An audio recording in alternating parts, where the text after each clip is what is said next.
Hi guys, எல்லாருக்கும் வணக்கம். இன்னைக்கு நம்ம என்ன செய்ய போறோம்னா கேவுரு அடை செய்ய போறோம். அது எப்படி செய்யறதுன்றத பார்க்கலாம் வாங்க. அதுக்கு தேவையான பொருட்கள் வந்து கேவுரு மாவு தேவையான அளவு, சின்ன வெங்காயம் நறுக்கி வச்சிருக்கேன், பச்சை மிளகாய் நறுக்கி வச்சிருக்கேன். இது வந்து முருங்கைக்கீரையை உருவி ரெடி பண்ணி வச்சிருக்கேன். இப்போ வானலில் எப்படி வதக்கிறதுன்றது பார்க்கலாம். அடுப்பு பற்ற வச்சுக்கிட்டு கொஞ்சம் எண்ணெய் ஊற்றணும். கொஞ்சம் தேவையான அளவுக்கு எண்ணெயை விட்டுக்கணும்.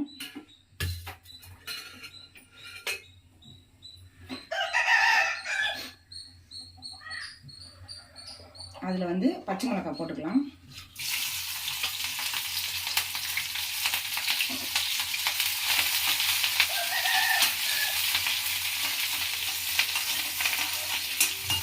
அடுத்தது சின்ன வெங்காயம் போட்டுக்கலாம்.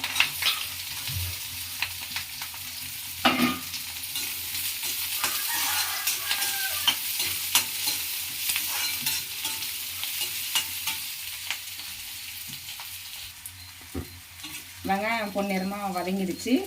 இப்போ வந்து இந்த முருங்கைக்கீரையை போட்டு லைட்டாக வதக்கிக்கலாம்.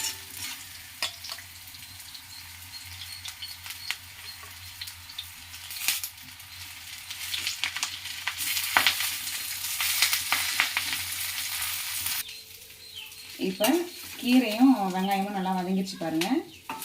இதுக்கப்புறம் அடுப்பை ஆஃப் பண்ணிக்கலாம். தேவையான அளவுக்கு உப்பு சேர்த்துக்கலாம்.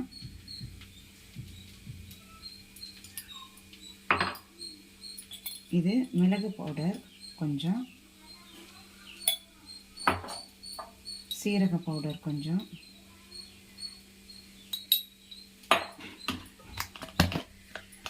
இது வந்து மிளகாய் சில்லி ஃப்ளெக்ஸ் கொஞ்சம், காரத்துக்கு தேவையான அளவு போட்டுக்கும். இது வந்து சோம்பு கொஞ்சம் தேவையான அளவு போட்டுக்கும். வதக்கி வச்சுக்கிற வெங்காயம் பச்சை மிளகாய் கீரையை வந்து இந்த ராகி மாவில் போட்டுக்கலாம்.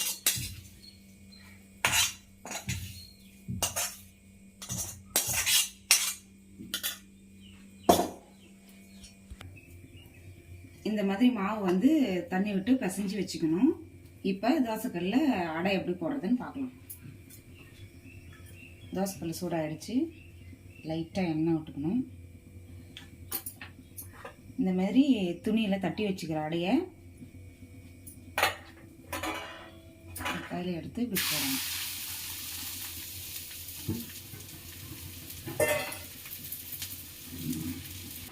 இப்போ பாருங்கள், அடை நல்லா வெந்துருச்சு.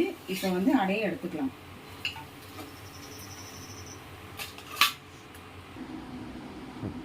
அடை இந்தாங்க, அடை சாப்பிடுங்க.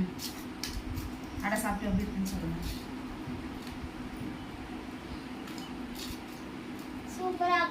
நல்லா இருக்கா? எங்கள் புலிகேசி சேனலுக்கு லைக் பண்ணுங்கள், ஷேர் பண்ணுங்கள், சப்ஸ்கிரைப் பண்ணுங்கள். நன்றி. தேங்க்யூ.